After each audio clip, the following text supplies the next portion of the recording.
Hello students, welcome to your English class. Hope you all are doing well.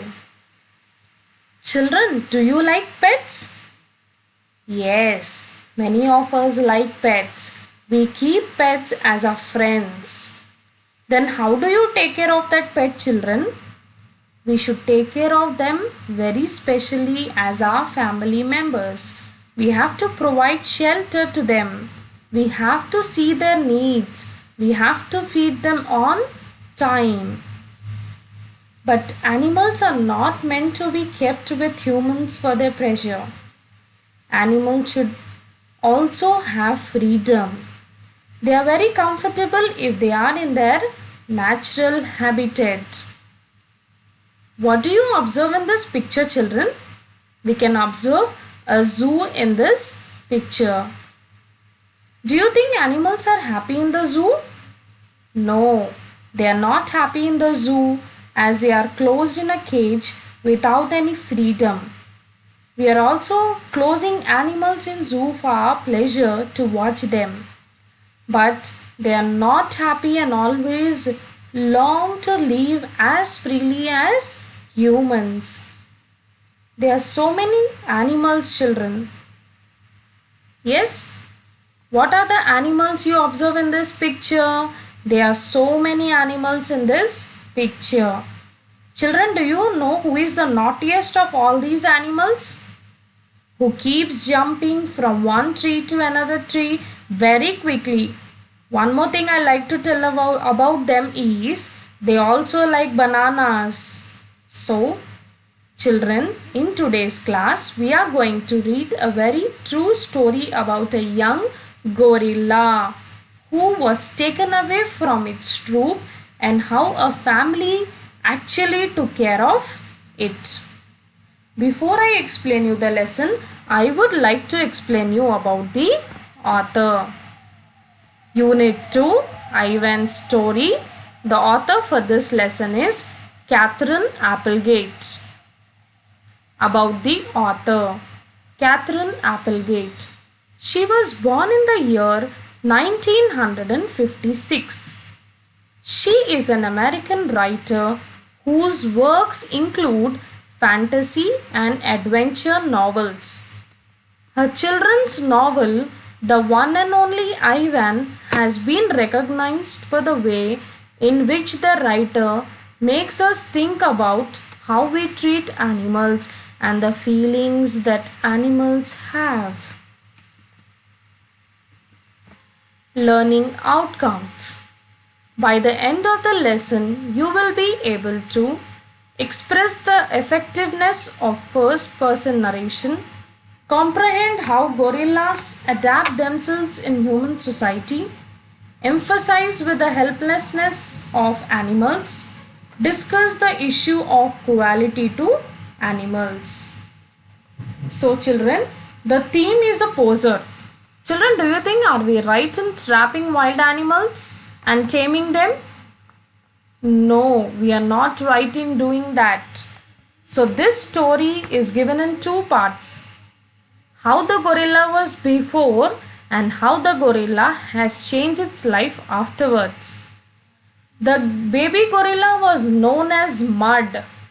He lived among other gorilla in the natural habitat, the rainforest of Central Africa. He was brought up by his natural parents. But how his life changed? The baby gorilla is called Ivan now.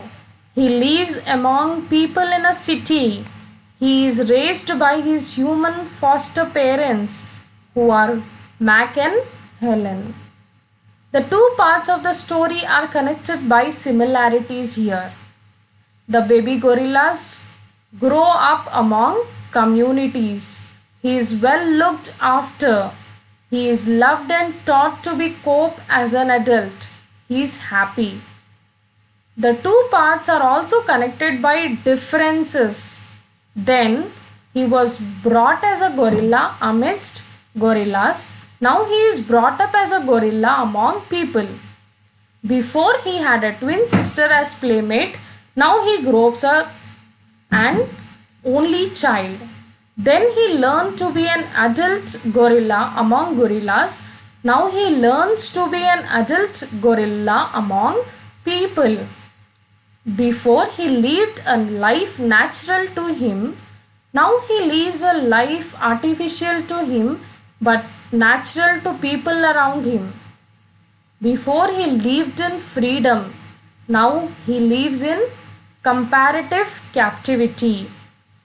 The differences make him sad whenever he longs for his natural way of life.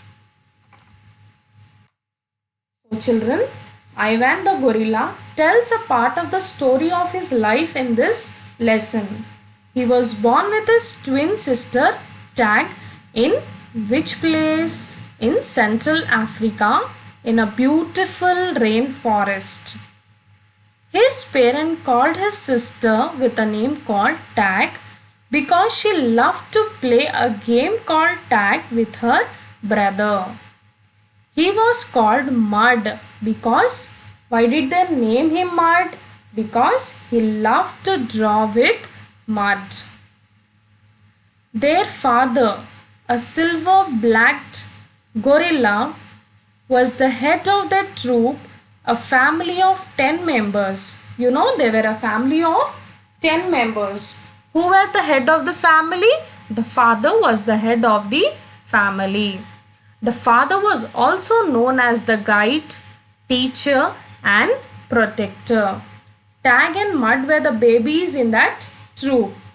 As the babies grew older and older and learned to stray away from the mother to learn to cope as adults. See, when we are very young, we are always attached to our mother. But as we keep on going, we learn our responsibilities. Our parents help us to learn our responsibilities and slowly we try doing our work on ourselves. So, the same thing happened with the gorillas. Children, do you know one day what happened? One day they were trapped by people and they were taken away from their natural habitat. Mud realized quickly that he had to forget his family and his natural way of life if he wanted to survive. Tag and Mud were taken by whom, children? Tag and Mud were taken by the humans. Then after Mud was taken by the humans, he realized that he has to forget his family so in order to survive, in order to be alive. But do you know what happened with Mud's sister? Mud's sister died. Tag died. Do you know one thing? Animals suffer trauma when captured and not all of them will bear the unnatural conditions because they are forced to adapt them. They cannot adapt those unnatural conditions. That is why Tag died. You know then what happened? Mud was raised like a human baby by a person called Mac and his wife Helen. He grew up like any other mischievous child, loved and corrected. He was happy living among people, but you know, he was at night time, he longed for the life he had known as a gorilla among gorillas. How much comfortable he was with the humans, but he never felt very happy because he was very happy when he was staying with his own family with the other gorillas. So, what do we understand from this lesson, children? We understand from this lesson that animals should not be captured. They should also have freedom. Yes, we have to save the earth. If animals are a part of the earth, then the earth can be safe. See, there is a small message that animals want to tell us. They are telling that earth is our house too. So, children, we all will save animals. Thank you, children.